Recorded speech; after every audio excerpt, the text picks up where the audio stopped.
Alim, epiko ng mga ipugaw. Ang alim ng mga ipugaw ay kwentong tungkol sa kanilang bathala at sa ilang pangyayari na ipinalalagay na langit ng mga ipugaw.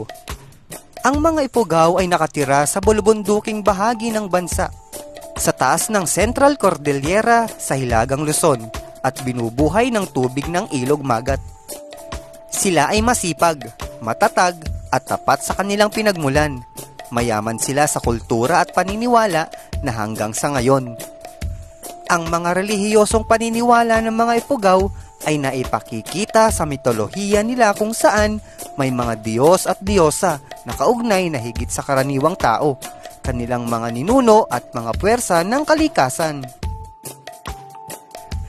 May mga ritual silang isinasagawa na palaging sinasamahan ng pag-aalay ng mga hayop, pag-aalok ng pag-inom ng alak at iba pa upang matupad ng mga Diyos ang kanilang mga hiling.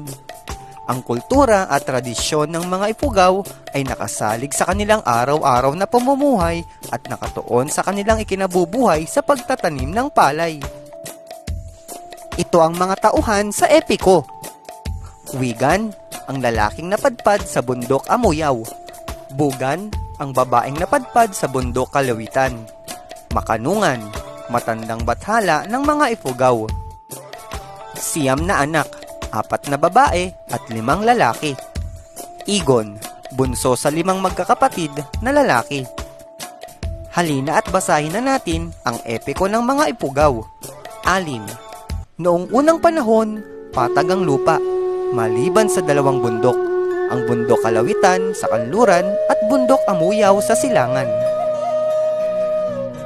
Ang kalikasan ay sagana at ang mga tao ay payapang namumuhay. Hanggang ginalit ng mga tao ang mga bathala dahil sa kanilang pagkakasala. Nagpadala ng malaking baha na nagpalubog sa buong daigdig at sumira sa lahat ng nabubuhay na mga nilalang. 2 lang ang nakaligtas, ang magkapatid na napadpad sa 2 magkaibang bundok.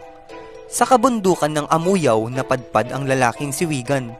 Sa kabundukan naman ng Kalawitan napadpad ang babaeng si Bugan.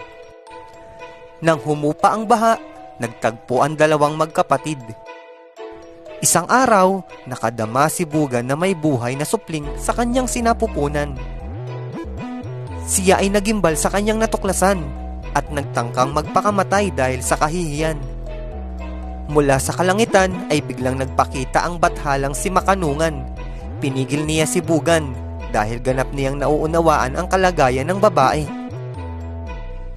Sila Wigan at Bugan ay pinayagan ng bathaluman na magsama sapagkat ang mundo ay walang tao maliban sa kanilang 2. Ang magkapatid na mag-asawa ay binayayaan ng 9 na anak, 4 na babae at 5 lalaki. At sa huli, sila rin ang nag-asawahan, ngunit may natatangi sa kanila na walang kapares. Iyon ay si Igon, ang bunso sa magkakapatid.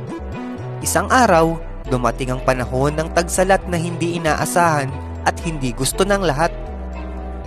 Kaya upang suyuin ang mga bathaluman, ritual ng pag-aalay ang kanilang idinaos. Sa mga alay, sila ay kinapos at nag-alay ng maliit na daga.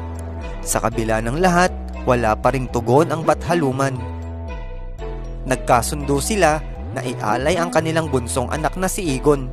Walang pakundangang ginilita nila ng buhay si Igon at sinunog at inialay sa bathaluman.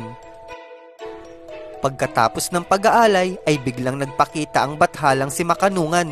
Isinumpa niya ang mga anak ni Wigan at Bugan. Sinabi niyang maghihiwalay ang magkakapatid sa timog sa hilaga, sa kanluran sa silangan. Kapag sila'y nagkita-kita, sila'y mag-aaway at magpapatayan.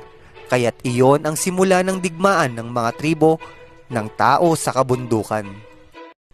Hindi kailangan ng pagdanak ng dugo upang makamit ang kailangan at gusto.